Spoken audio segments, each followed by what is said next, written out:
You are listening to the Pencil and Paper Podcast Network.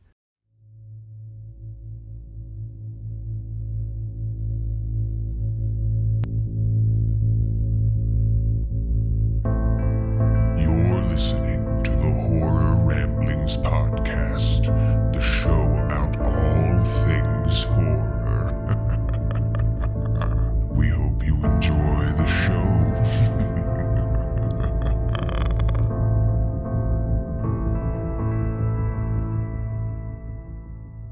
Welcome back to the Horror Ramblings Podcast. I'm your host, Lester Blosser, and tonight I am joined by a special co-host, my wife, Samantha. Hi, honey. Hello. She's not used to recording on these things, so should be an interesting show. Steven's still MIA. He's busy right now trying to find the Necronomicon to destroy the Upside Down and save 11 of all of her friends. So we had to find someone to host with me, and the missus was like, why not? I'll give it a try. I regret my decision. She regrets it already. So we're not going to do a super long episode, but I figured we would talk about something that you and I both really enjoy, and that is going to the conventions. I've talked about it on the show before, but you and I haven't talked about it on the show. So I thought maybe we would talk about going to HorrorHound. Now, tell everybody out there your dirty little secret that you do not like horror films. I do not. I don't kind of see the point, so... Or I like particular ones, I should say, and not that I don't dislike all horror movies, but I can stand certain ones. I had to bribe her to go see the Halloween films with me, which I still owe you on. You have not held up to the end of your bargain. Yeah, I know. Now, the first time we went to HorrorHound... It was a birthday present for you. And that was the first time that you'd ever gone. Yeah, I didn't know conventions were a thing before we got together. And then I started looking up how to meet Robert Englund so that I could take you to meet Robert Englund. Mm-hmm. And then I found out conventions, and I was like, wow, these are pretty neat. But it was mainly going for you. Yeah. Now, we've been to a few. We're planning on going to the one that's coming up. Is that in... September. And where is that at? I can't remember. Cincinnati. And they're going to have the Killer Clowns from Outer Space cast there. Hocus Pocus. And important. Yeah, they're going to have some of the Hocus Pocus people there as well. Now, I love when you talk about conventions because when I go to them and look around, I go, I know that person from this movie. I know this person from this movie. And you look at me and go, I don't know any of those movies, but they look familiar. I'm not very good with names, so that's not fair. I also don't like movies in general. I have a very short attention span, so for me to watch a movie is a lot. So there's only a real handful of movies that I have watched, are willing to watch, or will watch repeatedly. Yeah. I'm also the kind of person who won't watch a movie more than one time. Now, you do have exceptions. There is a few exceptions. Exceptions. Words are hard, people. Now, you gotta realize this is almost 2 o'clock at night, and I have a double ear infection. Yeah. You're a trooper, though. You're a trooper. Yes. Now, the last convention we went to, you got to meet one of your favorite horror movie villains. Yeah, it's kind of an oddball. I really like the Candyman series, and I actually only watched the Candyman series so that I could figure out how to kill him when I had nightmares about him. So that's the only reason I watched it. But I really like Tony Todd, and that was the reason we went to the convention. I was sad to not get his autograph, but getting to meet him for a photo was nice. Yeah, she sort of has a little bit of a crush on Candyman. No. She'll say no now, but she's grinning.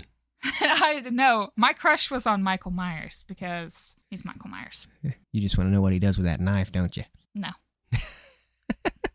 Now, of course, meeting celebrities is one of the big things about going to the conventions. But I know that when we typically go, we walk through, we see the celebrities real quick, we get an idea who we want to meet.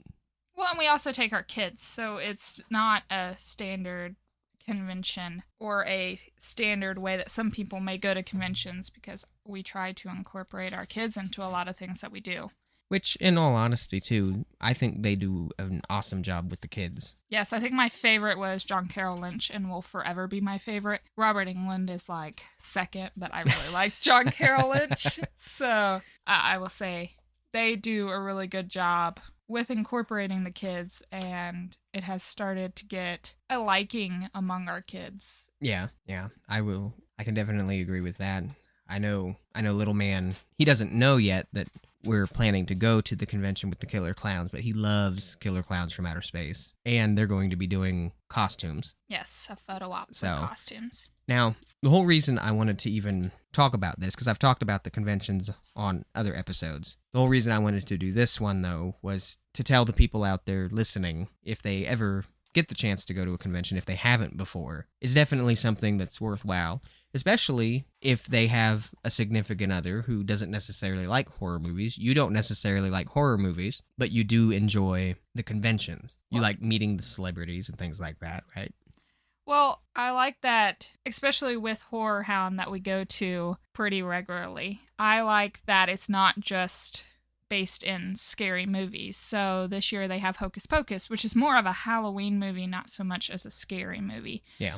And so I like that there are some people that we meet, like Shaggy, that are not so much based or remembered for their roles in their scary movies, but can also appeal to different types of audiences. Yeah, and he was super nice when we met him too. Yeah, Bob got a kick out of Matthew Lillard, or as you say, Lillard. Yeah, that's why I was not going to say his name. It says Shaggy. Yeah, she says Lillard.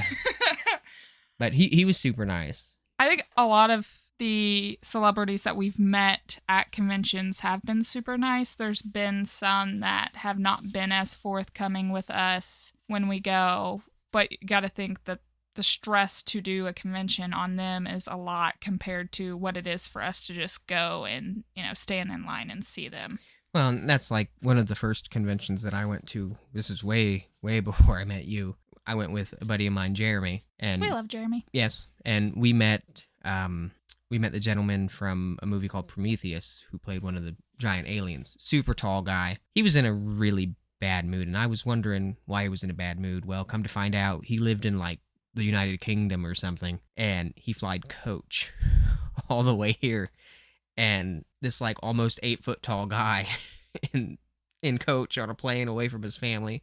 It's no wonder he was in a crummy mood, but I don't think we've really had anybody that has been just rude to us or anything like that. Not necessarily rude, just not as forthcoming with conversations, because, they can be the older generation. They can be doing this for hours on end, because you got to think that is HorrorHound that we specifically go to is Friday afternoon, 5 to 10, Saturday, 10 to, 9 o'clock at night, plus after parties, and then Sunday they do it all over again. And so to be in a celebrity position and be going through your normal job, plus adding in these extra stressors of having to talk to everyone and everyone wanting signatures or photographs, and sometimes I feel like they just necessarily don't want to be in the public eye as much.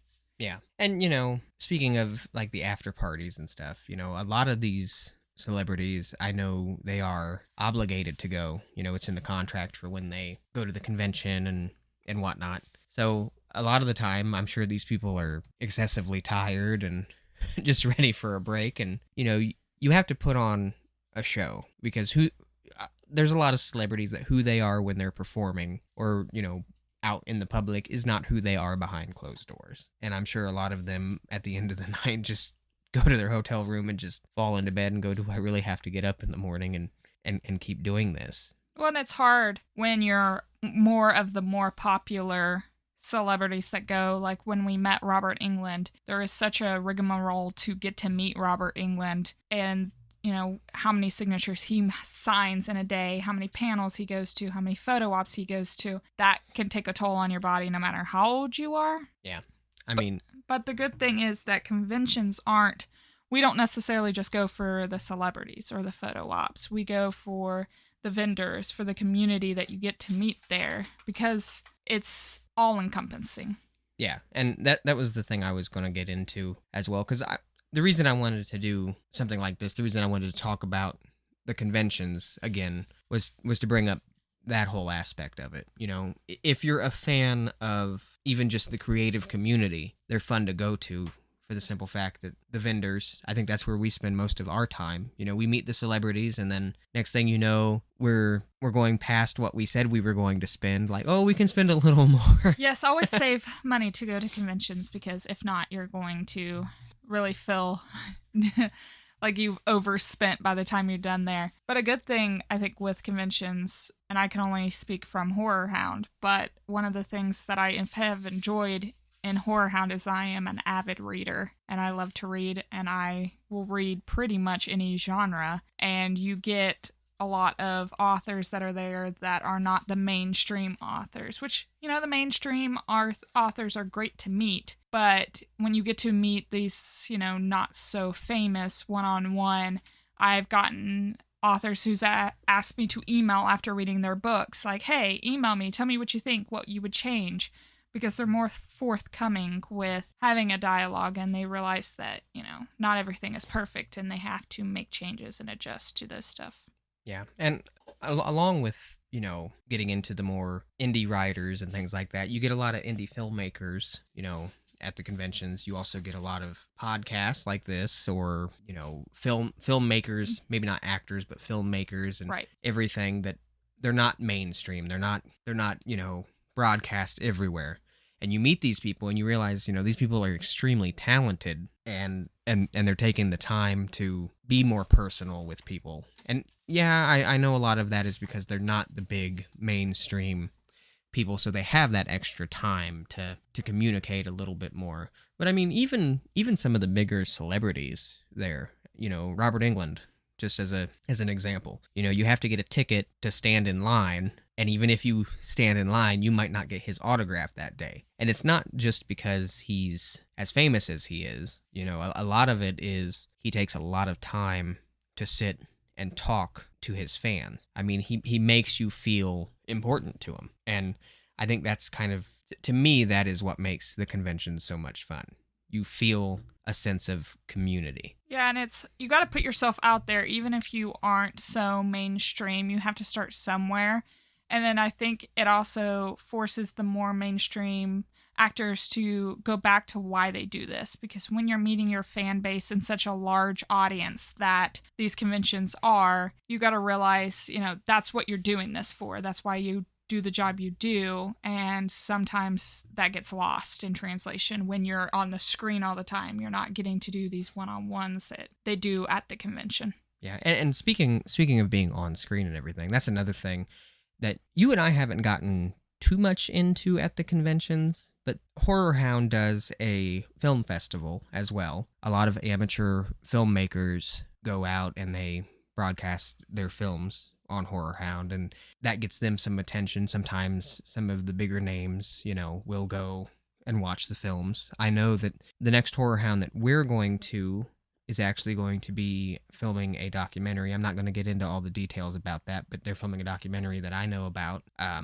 lot of horror fans know about it. I actually missed my deadline to perform in the documentary, but that's besides the point. But those people wouldn't necessarily get the opportunity to put that out there to the public in a sense like that. And I believe they're going to put that up at multiple conventions as well. I know that, you know, like I said, I know that's something that you and I haven't really gotten to go and do. We haven't gotten to go and watch those films, and it's mainly because we have the kids with us. And I don't like scary movies. Yeah, so that'd be something I'd have to do by myself.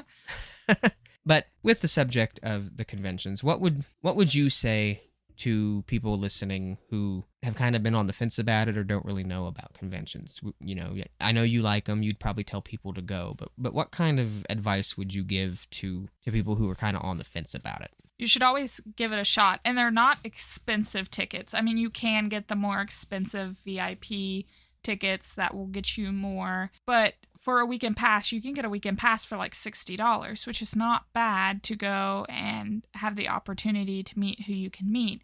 And you don't always have to necessarily spend all that money to get the autographs. A lot of the actors sometimes will just be sitting there with no one in line, and you can have casual conversations without having to worry about footing a bill just to stand and have a conversation with them. So it's always worth going. And even if this isn't your cup of tea, like it was not my cup of tea, but since that first convention, we've kind of been hooked on it because we had so much fun. We make really good memories there. It's kind of become our family outing that we do once or twice a year, depending on when it is and who's going to be there. And so I think it's always important for you to try to get out of your comfort zone, and then you might find something that you really enjoy. Good advice. Good advice. Now, on the flip side of that, since I'm getting you to talk here, on the flip side of that, what would you say is your least favorite thing about the conventions? What is something that you would warn people about with the conventions? Unfortunately, what comes with a lot of the conventions is the amateur creativists that are, putting their artwork out or putting out their designs or whatever they have created. And sometimes coming with that is the more outrageous prices because they've not been in this environment before. They don't know what to charge.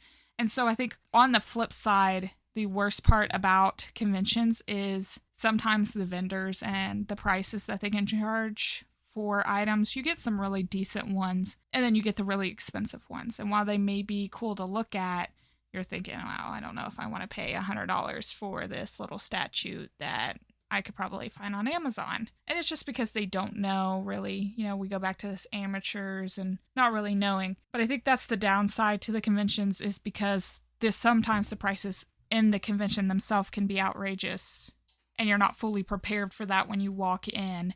And, I believe our first convention, we were like, oh, $200, that's all we're going to spend. And then we run to an ATM and we grab more money out. And I think that can be deterring for a lot of people. Yeah. The thing that really irritates me sometimes with the conventions too is you might see the same item at two different vendors, and one vendor's selling it for, $50. The other vendor's selling it for 70 or 80, or, I've seen differences as big as, $50, $60. And that kind of blows my mind. But I mean, I guess I get it. Those people have to pay for their spots, so they charge what they think they can get out of items. But I get where you're coming from, that can be really deterring. I think another thing that I would tell first time goers, if you're planning to go all out, if you get excited for the convention, you're like, I'm going to get all these autographs, I'm going to do this, I'm going to do this, I'm going to do this, just front the extra money and get the VIP. Yeah. Because we got VIP one year, they let you skip ahead in, I think, 2 lines or something like that. So it's like 2 main celebrities. But there's certain celebrities, like Robert Englund was one of them, there's certain celebrities that they do the tickets for that they won't let you skip ahead. No, Robert Englund, our first year, did have VIP passes. But it was still, but I believe it was still that you had to have a ticket. I don't think so. Maybe they did change it the last year that we tried to meet Robert Englund. But the first year we met him, That's right. There was the VIP section, and to be in the general section, you had to have a ticket because they didn't want him being overran. Yeah. But then that makes me think of another situation our first year that was off-putting for me, is when the vendors go and they get all of these different people's signatures, and then they charge like $200 for this picture with all these signatures, and it's not so much worth it. You can stand in line, you can meet the celebrities. Yeah. They're just kind of, and it makes me think of the little kids from the It movie who were there and signing 60, 70 posters for this vendor, just for this vendor to make a quick buck off of it. Yeah, he turned around and he paid for all of the autographs. Yes, he did. But then he turned around, I think their autographs were like $40 or something a piece, and he went and he paid for all their autographs, and then for the posters I think he charged like 300 and something bucks or something crazy like that. And it's something that I think you could have gotten that experience yourself. So I'm a little standoffish on buying autographs at the vendors, because if you do, you miss that interaction with the celebrities. So the people who bought these kids' autographs, they didn't get that interaction with these kids. This vendor took that middle ground out, and they can be the nicest people you ever meet just by standing in line. I talk about John Carroll Lynch, and I'm a huge fan of American Horror Story, and I'm a huge fan of Twisty. And so I knew when we went that I wanted to meet him. And we get there Friday night, we go in for a photo op, and like 5 people are in line. And so we have an interaction with him we have a conversation with him. He asks our names. He asks where we're from. You know, he remembers these little details, and he gets to know you more on a personal level. And then when I went to get his autograph, He remembered us. he remembered us. He was like, yeah, you guys have the same name. And, you know, he kind of got my name right. And he remembered the little man's shoes that were Spider-Man. Yeah. And so it was this interaction that you wouldn't have gotten if you had just bought it from the vendors. Yeah. And he tagged us both on social media, which was crazy. And, He was and very everything nice. else. He was a very nice guy. Just like Robert Englund when we met him.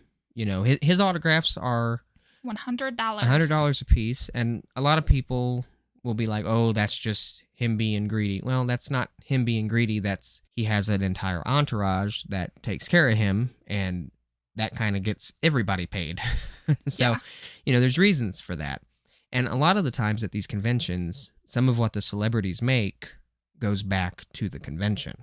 That does happen. Yeah, they have to sometimes pay Yeah. for that. And so sometimes they will give you free autographs, and people are like, oh, they can afford to do it.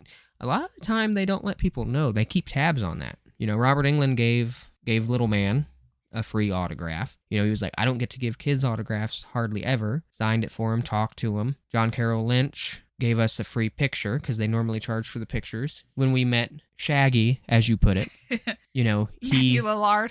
he got down on Little Man's level, talked to him as Shaggy, gave us an autograph. He gave me an autograph on my lanyard, and he looked around. It was hilarious. He looked around. He's like, "Don't tell nobody I did this." You just broke that secret. I know. I'm broke it. I'm telling people. But you know, conventions are one of those things. You really do get a sense of the community because there's a stigma around people who like horror movies. A lot of people think they're either, you know, evil people or Like you. well, you know, or that they have a negative way of thinking. But we've always had nothing but sweet people around us at the conventions. We've never had anybody, you know, rude to us. We've had people joke with us. And it's interesting because most of the actors that we've kind of talked to, we see them and they're like, yeah, I don't really like this type of genre that I'm in. You know, like John Carroll Lynch is not a scary movie fan, but he does such a good job in that role that that's what he does. I mean, he ventures out into other types of movies, but, you know, they're not just this role on a screen, and getting to meet them on a more personal level. And I'm really excited and really hope to meet Bruce Campbell, and not even for the reasons you want to meet Bruce Campbell, because it's not my type. But, you know, they have several different roles and they have several different genres, and they can't be classified into this one little area. Yeah, like you know Bruce Campbell from Burn Notice. Yes. I know him from Evil Dead. His name was Sam. Yeah, very different roles, but still the same awesome actor. And I'll still get hate that I have not watched the Evil Dead movies. She hasn't. Don't hold it against her. She has watched some of Ash vs. Evil Dead with me. I don't know what that is. You've watched a little bit of it with me. You just don't remember it, apparently. But this is the wonderful thing about the conventions. My wife is not a horror movie fan. She has a few that she tolerates, a few that she might like a little bit. But when we go to those, she's just as excited as I am. It might be for different reasons, but it's still there. Yeah, and just because it's, you know, it's called HorrorHound, it doesn't necessarily mean that they're promoting their other movies as well. You know, Shaggy had pictures of Shaggy. John Carroll Lynch had American Horror Story, but other roles that he had portrayed as well. And so it's not just a convention based in the scary movies. Yeah, it's kind of what drags everybody out because there is such a large fan base for scary movies, but that's not the only reason. And yes, I do not like scary movies, but I like some scary movies, but then I don't like others because I'm weird. Well, I won't hold that against you. I married you knowing that you didn't really like horror films, and you gave me my Halloween reception, so I guess I can't complain about anything as far as that goes, right? Well, you know, it's not so much, I have a career that brings out the worst in everyone that I usually have any interactions with. And so to see it on screen, that's nothing to me. You know, that's why I can stand the slashers. I have a pure hatred for Jason. Sorry, everyone. But, like, I can stand certain movies because I see worse evil in my career than what I would see on a screen. And then there's some movies where, like, I really can't explain it, so I'm like, nah, I ain't watching it. Because if I can't explain it away or I can't figure out how to beat the thing, then I don't want to watch it. Let me put it this way to everybody out there. She is so logical about everything that when people make mistakes in movies or things like that, she points it out. If she can't explain it, then it's just not worth watching. But in a way, it makes it extra entertaining to watch movies with her because she's sitting there the whole time critiquing things. And some people might find that irritating. I find it extremely funny. I have kind of no filter, and I will just ask the questions that I want to know. And so if it doesn't make sense, I'm asking you and bugging you and being like, why? That doesn't make sense, and I think that's probably my hatred for Jason is because no dude is surviving what he has survived. I can tolerate Michael Myers, but no dude is surviving what he has survived. Well, there's some Halloween movies that would probably irritate you just as much.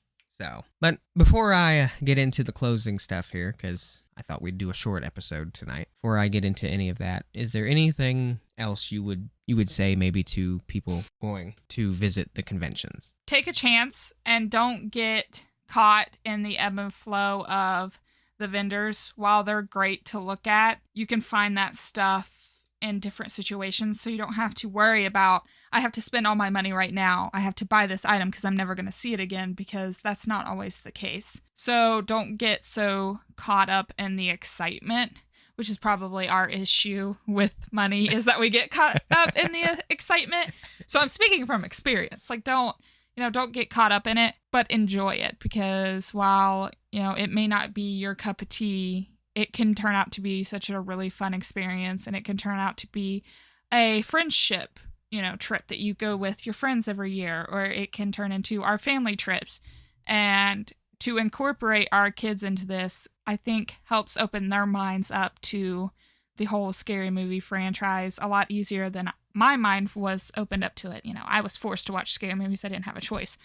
But giving our kids that choice gives them the chance to learn how to love this community like we do. Yeah, and as I've said on past episodes, I think it also helps the kids adjust better to the real scary things in life, because let's be honest, real life is a lot scarier than anything you're going to see in a movie. Yes, I can attest to that.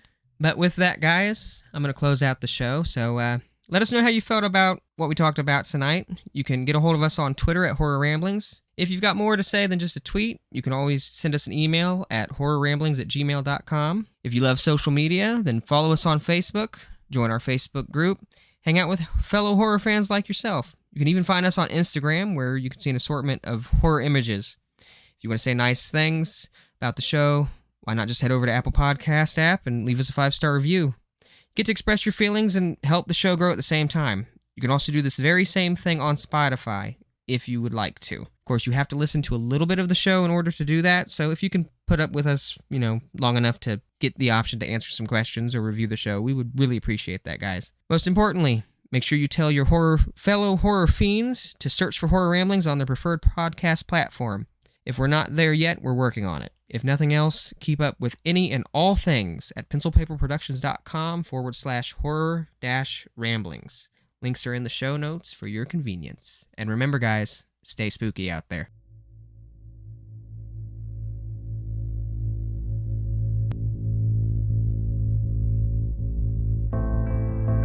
This has been the Horror Ramblings podcast.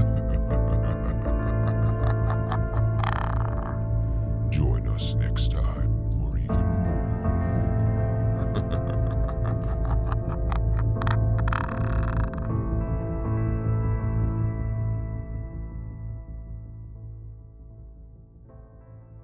This has been a Pencil and Paper Podcast Network production.